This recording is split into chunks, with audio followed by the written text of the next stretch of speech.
Fear it, face it, faith it. Fear it and face it and faith it. Ooh. Said if you fear it, then face it and faith it. Ooh. Said if you fear it, then face it and faith it. Ooh. Said if you fear it, then face it and faith it. Karizzma is a serial entrepreneur. She's a television producer. She's a fashion designer, a hairstylist, a makeup artist. She's a woman of God. And we're going to sit down and talk about her journey. Now, in her own words, she says a wheelchair couldn't stop her.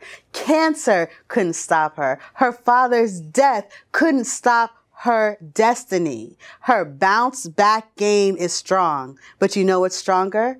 Her faith in God. I'm so excited to sit down and talk to this woman that I absolutely love and I absolutely respect. Join me as we talk to Coach Karizzma. Fear it, face it, faith it. Fear it and face it and faith it. Ooh. Said if you Karizzma. So I'm gonna try to approach this interview as if you are not one of the closest people to me. Okay? So I want us to just really have an open, transparent conversation. One of the things for me is that you serve so much in the background that people don't see who you truly are. And I want to take this opportunity to talk about who you are, not just a woman of service, because you're an amazing woman of service, but you are at the forefront of change. You are at the forefront of really molding entrepreneurs to go after their dreams. So tell me about that and tell me how you got to that point. Honestly, I don't know. It just took a lot of trial and error. It took a lot of, I don't mind serving because one, it takes attention off of me. And I don't like the attention. Believe it or not. That's a lot for people to accept because my name is Karizzma. Right. And if you know the definition of charisma means personality. But I think my personality is to be a vehicle to help those get through their moments, not necessarily the spotlight. Right. To be on me. Yeah. So let me ask you about that. Do you not like the spotlight because you don't like the attention or because it makes you feel uncomfortable? What about being in the forefront? Don't you enjoy? That's more like a three-part answer. The first part for me is my fear of what if. Yeah. What if they like me and what if they don't? Yes, yes. So my safe zone is just to kind of, as I think I do, blend in, but I don't. But I am uncomfortable at times because you're going to get good and bad attention, regardless of wherever you are or what you're doing. And I don't know. I just don't think that, I don't want to say I deserved the attention at one point, but to get attention means to have accolades and people to praise you. And I never want to feel like better than anyone. So I just kind of stay modest. But I think where I am now, I'm ready to play. Yeah, I was going to say, because I hear you and we're taught that modesty means shying away, right? But I think it's so powerful that you talk about the fear of it because there are a lot of people who see you. They see you on social media. They see you hosting. They see you running stuff, right? And they can't imagine that you have fear. So I think it's so powerful when we're transparent about that. And when you said the fear of being not liked, but also the fear of being liked and it holding equal weight. For those who are watching now, can you talk about how you deal with that constant fear or insecurity of being out there and walking in your light? Because we are in a day and age of social media, everything is being ridiculed, whether you're doing something good or bad. Like Michelle Obama can go up and look flawless, but then there's somewhere where like, well, her hair could have been. So to be depicted when you're doing something great can tear you down. And when you're by yourself, a lot of people don't know that we're like, well, I don't know you, I'm sorry. A lot of people don't know that socialites or people in the public eye who are willing to be vulnerable are oftentimes alone. Right. And when you're alone, you sit in your head and that's where you depict yourself. So you hear all of those things. So I don't know. I have a fear of going back to the place where I was depressed, and I fought hard to get out of that place. So I want to live in my full potential before I take my last breath. Absolutely. But I also don't want, or I'm afraid of what may come with when I step into my full potential. Social media is just a hard pill to swallow because we compare ourselves, and we also depict ourselves. Absolutely. And then if someone loves themselves too much and they post pictures and videos of themselves, and people say they're full of themselves. So it's like, it's no win or lose. So at the end of the day, you just have to say, forget it. Forget it. And just do you. Yes, and just do you. Again, I love that we're having this part of the conversation because thinking about those things and those insecurities is such a part of the journey to success. A lot of times we just see the success, but we don't see this part, this journey, the insecurities, or being alone and having to deal with what you're thinking, you know? How do you make sure that you're able to stay uplifted and positive in those moments where you're comparing yourself? Recently, I gave God another yes. Yes. Another yes. Because we always say, well, God, if you let me do this and do this. So I've given God another yes to get back on my post, if you will. And that's to be the gatekeepers of this generation of worshipers. So I get up every morning. This week I haven't, which I feel it, right? But I get up every morning and I pray, intentionally spending time with God, and I welcome people into my space. For those who don't have a language, because when you look at TV, you look at TD Jakes, you look at all these other people who are mega churches, they speak in tongues, they have the lavish crowd, but when it's just you, can you really just praise God and authentically and show people that He loves you regardless of what you may be going through, what you look like? So right now, getting up every morning, it's a struggle to get out the bed. I love God, but I also educate myself on other things. So this thing called sleep paralysis. And demons, they come and they attack us in the physical while we're up, but they also attack you when you're asleep. So sometimes when I'm asleep and I'm not able to physically speak my tongues and say things, that's when they can attack you in your dreams.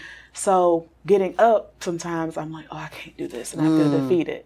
But when I actually get up and try to move and maneuver through that, after I cut that live off, I feel so full again. Yes. It's like we want to stop or we want to not follow through with our commitment to ourselves. But when we push through, it turns out that's exactly what we need, you know? And I know that push is hard. We're not going to pretend that it's easy. That push is hard because when you don't want to do it, you don't want to get up, you don't want to post, you don't want to study, you don't want to read that book, you don't want to pray, you don't want to talk. It's hard. It's really hard. How do you push? The first one is my mom. I had a prayer last year for a couple of things. Manifestation of friendship. Not knowing that the friendship I already had in my life. But I had to be open to not, if it could be transparent, to not let our past traumas or experiences, oh God, I'm about to cry, dictate what God has in my future.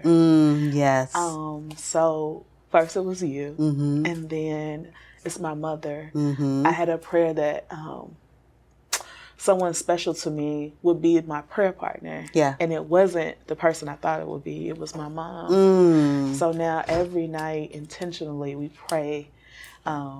And when I get up in the morning, she gets angry if she misses my prayers. Wow. And I'm like, Mom's on the replay. But it's I see the transformation in myself. Yeah. And I see it coming outwardly. And even like yesterday, I got a text message like, thank you. They're all in New York. Thank you for your yes, because this week was hard for me and it got me through. And I'm just like, I'm just trying to push myself. Right. But when we push, sometimes we don't realize the impact. Yeah. And when we don't push, we don't know the impact. Yeah. Yeah. I think it's beautiful that you talk about being open. Yeah. Sometimes we experience so much disappointment and trauma that we want to protect ourselves. You know, we want to shield ourselves. But when we do that, we're not open to all God has for us. But that's a scary place. Talk to me a little bit about how that shows up in your close relationships and your friendships. I feel like in our community, in our world, we're taught that Black women can't get along, you know, or that if there's one issue, that's it, that's all. What have you learned from your experiences? Like I was saying, to be open, and sometimes God will spin the block and be like, I'm gonna put this back and see how you do this time. Yeah. Because you have to trust yourself. Yes. And so when I trust that, I know that I'm doing all that I humanly can do to make sure that this friendship or this relationship or this sisterhood works. Then at the end, whatever's said and done, I can rest knowing that I did my part. Yes. Because I'm trying every day to tell myself, don't worry about what I can't control, because it's out of my control. Right, absolutely. I can't control another human, especially adults. Right. So I've just learned to just trust the process and whatever that looks like. And God will continue to send the same people around or someone who's identical to your trauma, and they could possibly be the antidote to your pain. Absolutely. Yeah. Absolutely. I feel that. You know, I know this is a sensitive topic, but I really want to touch upon it because you talked about your mom and the beauty of your mom being your prayer partner, but you almost lost her. Can you take me back to the moments where you were faced with possibly losing your mom? You don't want me to have makeup on, do you? So in COVID, the crazy thing was my mom, knock on wood, wherever it is, has not had the experience COVID. Right. Amen. But my mom, dealing with my father all of these years, we had to be in the hospital almost 2 weeks at a time each month. Yeah. So growing up around the age of 10, I've been my mom and my dad's caregivers. Yeah. My dad died of cancer and kidney failure. And so my mom, another ailment, she lost all control of her bodily fluids, the emotions of her body, because she had sepsis. She had a gallstone that basically blocked everything and made everything that she ate just go haywire in her body. And the doctors, she had a heart attack. She lost function in her brain. She couldn't remember who I was. She couldn't talk. Her blood, everything was off. Right. She had a bag on her. And I have videos still to this day where her kidneys, everything was functioning like a 9. And your kidneys are supposed to function in double numbers together. Right. It was a 9 together. Wow. So to see her laying on the bed, the doctors told me, first of all, they was like, you can't come in. And there was a nurse. I still don't know who she was. She called me Christmas Eve and was like, the doctors have granted you to come to the hospital to see your mom for Christmas. Wow. The only people that were letting come up there were people that were transitioning from COVID. And so when I got up there, everyone was like, who's the nurse? I was like, ma'am, I don't know. She called me. I answered the phone. and I'm here. It was an hour away. The only hospital that would take my mom was an hour away from where we live. Wow. So I drove up there. When I tell you they gave me hell, when I went up there, I saw my mom. I anointed her head, her hands, and her feet. I anointed the bed. I anointed all the things I was not supposed to do with COVID happening. I just anointed even the doctors. I had oil on my hand, went out past the other doctor. I touched her back. And to this day, you couldn't tell that my mom was fatally sick. Yeah. And just to see her full of life, transitioning from a divorce, still healing from my dad's passing. It's Father's Day this year. He died a week before Father's Day, and then a month before his birthday. So this period is kind of, God really showed his hand that he will be a comforter, he will be a doctor. All of those things we heard in church, you know. But to be a true witness of the doctor saying to come say bye to my mom, showed me that God, it is somebody more than just us. Right. A lot of people say the universe, and I respect everyone. But for me, it's God. So, yeah. Wow. So, for you to prepare yourself to say goodbye to your mom being angry if she misses your prayer, what does that reflection teach you? That my presence is needed. So if I had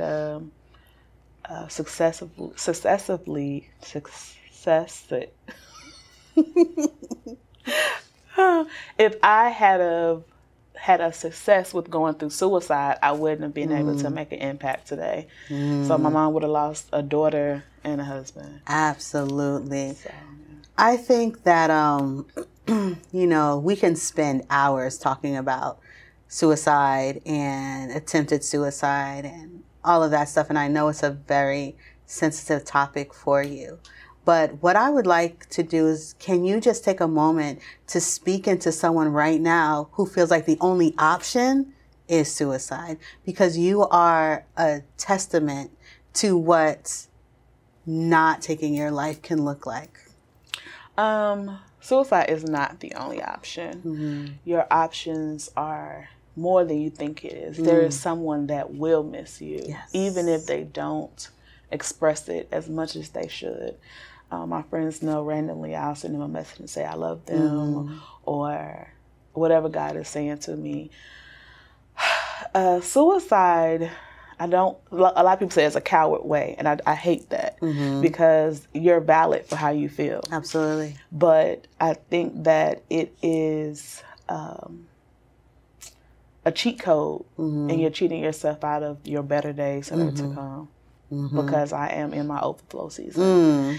And so, you know, it was years. You know, people say trouble don't last always, but they don't say a date, a time, right. I'll say that. So I went through years of not being able to feed myself, not having enough money, not being able to hang out, to now, about 8 years later, finally being able to just go and buy whatever, or travel, or hang out.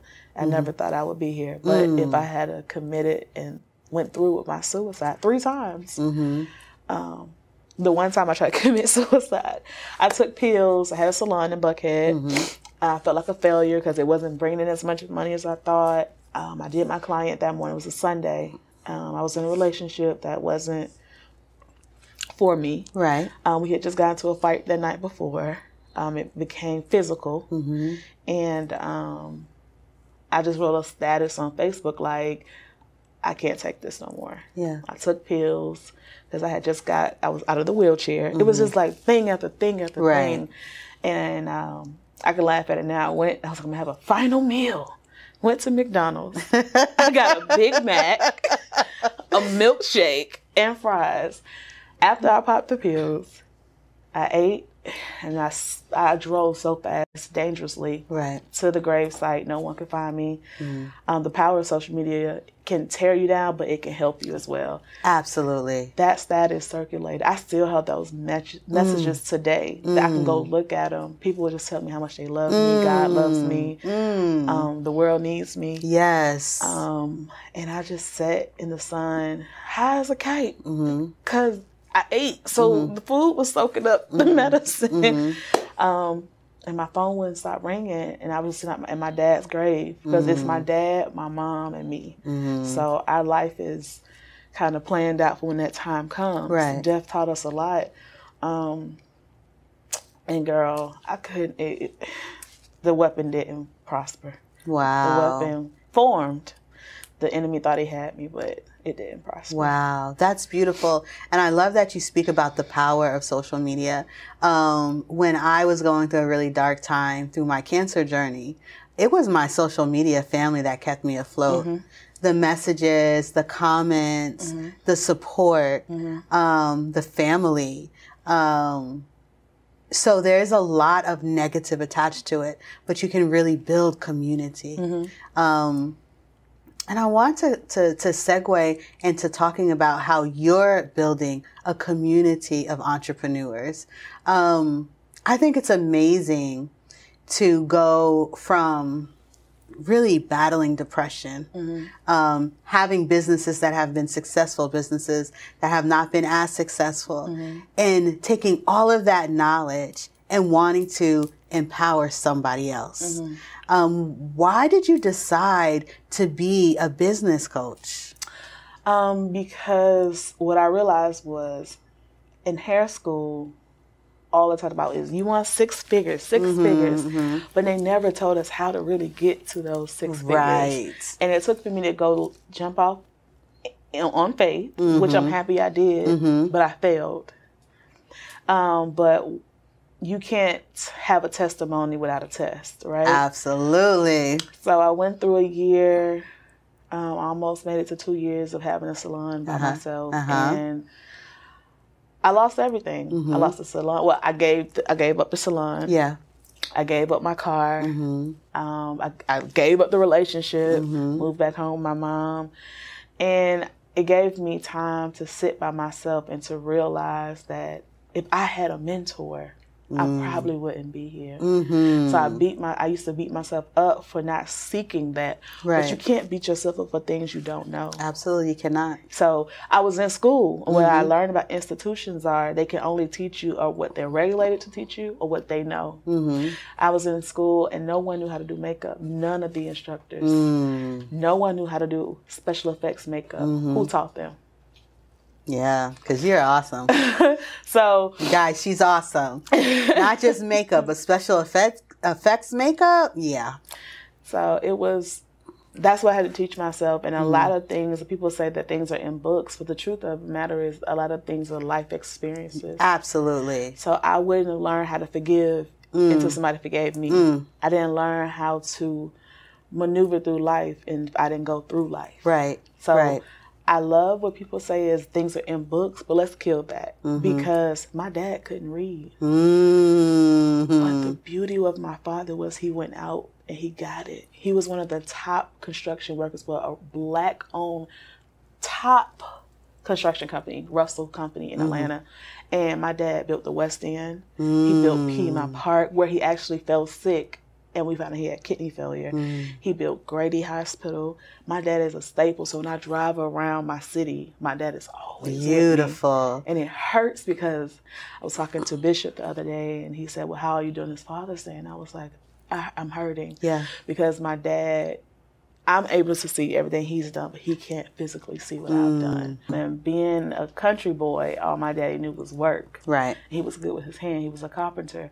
So when I look at the representation of God, I see my father. Yes.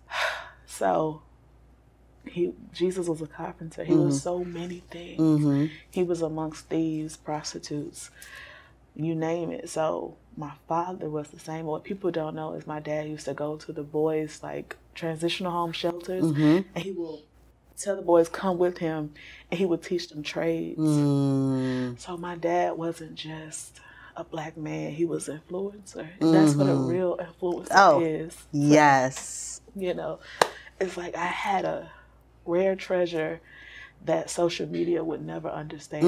You know, and people think influencers is going out here doing dumb things. Right. But it's teaching things that life could never take from you. Absolutely. If you fall short, you can always fall back on this skill. Absolutely. So my mom and my dad, my mom is a cook. She is an amazing provider. She's a caregiver. Yeah. So I learned how to be nurturing from her.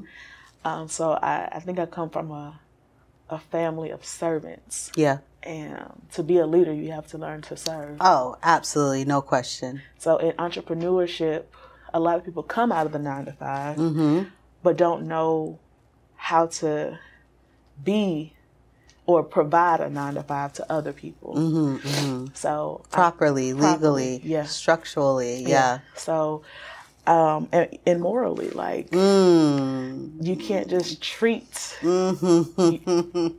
anybody any kind of way. You know, when I see budding entrepreneurs who have worked, you know, a 9-to-5, do things that have been done to them. It's like I always want them to take a moment to remember what it was like for them. You know, it's true that sometimes you don't understand decisions that are made until you're in that position. But there's a way to have grace and give space and to navigate being a boss in a way that doesn't strip anyone else from owning their own emotions.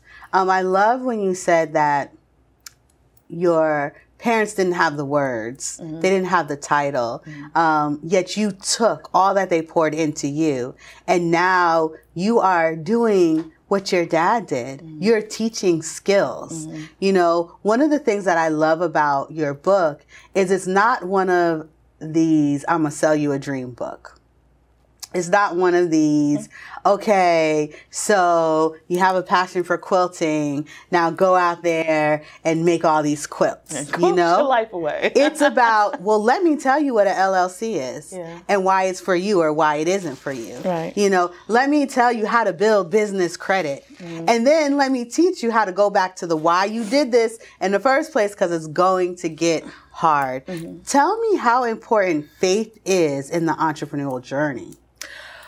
So, of course, faith is something it's not tangible. Right. Right? But it's something that we stand on, which is crazy. How do I stand on something I can't see? Right. But that's God's word. We stand on his word because he said he will do this. Right. So I believe it. So I forgot the question. I'm sorry. That's okay. How does faith show up in the entrepreneurial journey? Okay. So you have to have faith first to leave your job, to leave something that is what we think is, what's the best word to say? Safe. Safe, yeah. It's going to keep you. You know you're going to get this 9-to-5. You know that you're going to get this check every week. But the truth of the matter is when my back went out, they were so quick to fire me. They let me go so fast. Right. And have somebody in my place the next week. Yeah. They gave me literally 2 weeks. They was like, well, in 2 weeks you got to come back. I couldn't. I was in a wheelchair. Yeah. The same faith the person had to start that job I was working at, it's the same faith you have to start yours. But if you only have faith that you can only provide because you have this certain amount of money come in, you will never explore the opportunities that are out there for you. Right. Because you don't have faith in yourself first. Right. So you gotta have faith in yourself that you can get up 9-to-5 for somebody else. You can do the same for you. And once you start to do that routine, don't stop. Like, don't stop what you was doing for somebody else. Do it for you. Right. And everything will start putting up together. I've been doing hair for about 13 years now. I don't promote, but I still do hair. And I've been trying to get away from it. But it took 13 years for the engine to run on its own. So I just have to have faith to know that this engine is good now. It's oiled. Sometimes you might have to check in, move some parts around. But that's how a 9-to-5 is. It hires people to keep the machine running. Right. But when you work for yourself, you are the people. Yes. Until you have enough to hire. Absolutely. So you have to have faith that you will have all of the parts, information, or just you that can keep yourself going afloat. Absolutely. Yeah. So I want to talk a little bit about something you mentioned, that you had a business and you felt like a failure because you had to close it. I've had that experience where I've closed storefronts and I felt just like a failure. But that's so important to the journey. So tell me about the lesson you learned making the decision to close your salon and how that's affecting the decisions you're making now. I actually went to church the Sunday I closed it, and I sat in church after everyone left. And this older lady came in. She was like, "What's going on?" I was like, "I'm trying to make a decision." She was like, "Well, you're in the right place." And that Sunday after I left church, I called my brother, called my mom. I was like, "Let's get it." And long story short, if I didn't close that, what was waiting on me on the other side, I couldn't receive it because I was still going to have this burden on me because I can't, if I'm holding this, I can't accept this. So I'm doing this. Your hands weren't open. Yeah. So I was juggling. If I had kept it, I would never be where I am now because I would still be trying to turn over something that was done. And sometimes we get so locked into what we think it's supposed to be or what other people will think or what is perceived as a failure that we don't realize that it really is a blessing. That door shut is a blessing. That need to close a business or shift a perspective, it really is a blessing. And that takes experience, learning, going through it. One of the things that I think is so important is that you have to go through it. You said that several times. You have to go through it. As much as you don't want to, as much as you want to kick and scream, know that you're going to get through it. My new phrase now is you have to go through the pain so the pain can reveal the purpose of your life so your purpose can reveal the bigger picture. Oh, I love that. Can you say that again? The pain will reveal the purpose so the purpose can reveal the bigger plan. I mean, I've lived that. Cancer revealed the purpose, which revealed the bigger plan that I had no idea was for me. And so I really want, our audience to know, like, whatever you're going through, you're going to find your purpose. You're going to find the reason. And it might not be what you think it is. It might not be what you think it is. Like, it probably is not what you think it is. But that's the beauty of God. That's the beauty of walking on faith. Is it's a constant unfolding. It's a faith walk. Man. And I love the faith walk. As we begin to wrap up our conversation, even though we can talk for hours, which we do, I want to know what's next for you. Interestingly, I never thought I would be looking at producing. So I always thought I was going to be the little girl, the woman behind the scenes, getting everybody together and step back. But I actually want to produce content, right? Yeah. But God has pinpointed what type of content. I love that. I want to do something that's faith, finance, and fashion. So fashion is just not about how you look. It's about how you present yourself. It's your personality. It's your brand. Yeah. Finances, from personal credit to business credit to budgeting. And faith, about God being present in everything you do. So I want to produce content to where it's more like informative. I love it. Not just about business, but life. Celebrating failures and your wins. Yes. I want to produce things for entrepreneurs to tell their story. Things for women to tell their story. People that don't make up or look like what people say people of the church look like. So they can tell that I was with this guy last night, or I met this guy last night, and he was just started dropping gems about God. And I was like, you what? And he looked like a whole West Coast banger. I mean, throw him up. But I love that. God set me real still. Oh, I love it. And I heard every word this man. And he called me Special K. I have not been called Special K in years. And come by, he was a chemist. Wow. In the Air Force. Wow. So he spoke so highly of how God and being raised in the church is the only reason that his life is still sustained to this day. God showed me that I am the one to push the change in the church. That church does not look like behind 4 doors, 4 walls, a temple, a palace, a Pentecost, a Baptist. It's none of that. It's the person that you are, which makes up the church. So, yeah. I'm trying to hold it in because I want to shout, I want to praise, I want to cry, because that's so God. real. I want to unbox God. I want to take all the limits off of God, because God is not a limited God. He created all of us differently so that we can touch someone who identifies as us, to have faith that God loves us no matter what we go through in life. Absolutely. Absolutely. Faith is something that is real important to me. I want to, I used to have these little mustard seeds at my house. Do you remember them? I'm going to go back to doing this. I used to keep, guys, I'm a little dramatic, but I used to keep these little mustard seeds in a tiny little vessel. Yeah. Jar, And anyone who came to my house left with a mustard seed. Because I'm so passionate about spreading the idea that you can really have whatever your heart desires. And the idea that you can get through those dark days.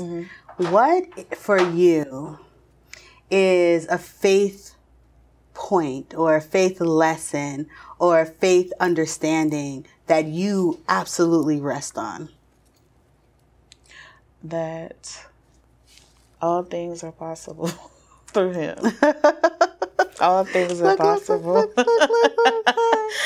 Me and my mom, when she started her divorce, I got these in Vegas. And we wear them every day. Beautiful. And this actually was the pivot point for her to start praying with me. Ooh, I love that. I'm a great proud of me. Simple, just I am possible. Nothing's impossible. I am possible. I am possible. Because I am a child of a king. Yeah. I love it. I love it. Well, you know what I always say, I want my guests to say too, it's okay to fear it, but you have to face it so you can faith it. Please, please, I would love for you to say that to the audience in your voice. Like that, or just in your way? First, you gotta fear it, but you gotta face it so you can faith it. Yes. Thank you so much, Karizzma. I love you so much. I love you not just because of all you do, but because there's a light inside of you. And I cannot wait until you truly show the world that light. I see it. I appreciate it. And it's so valuable, and I pray for you, my friend, all the time. And I pray for you to know how worthy you are.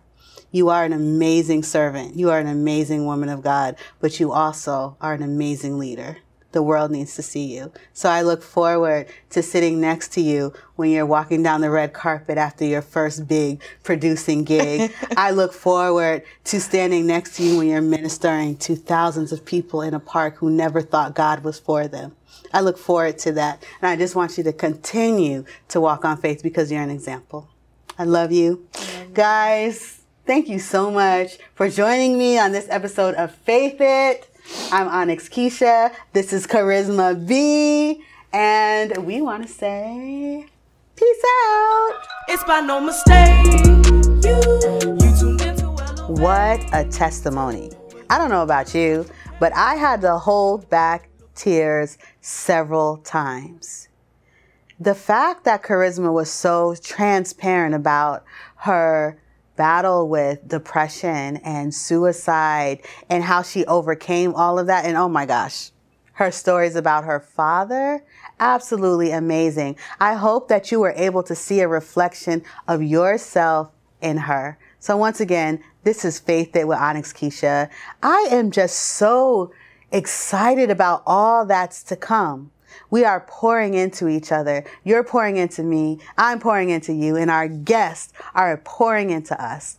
I'm so excited. And I want you to join me for the next episode of Faith It. Who knows, guys? Who knows? Maybe I will drop a tear on this next episode because I'm so moved. Thank you, guys. It's by no mistake. You tuned into Elevate. Whether you could or thought you can't. Look yourself right in the face. And if you fear it, then face it and faith it. Said if you fear it, then face it and faith it. Said if you fear it, then face it and faith it. Said if you fear it, then face it and faith it. 1, 2, 3, 1, 2, 3, 3. After the storm, what kept me was my belief. 1, 2, 3, 1, 2, 3, 3. Had no safe space, now I watch it on TV. 1, 2, 3, 1, 2, 3, 3. After the storm, what kept me was my belief. 1, 2, 3, 1, 2, 3, 3. Had no safe space, now ONYX is on TV. Faith it. Fear it. Face it. Faith it.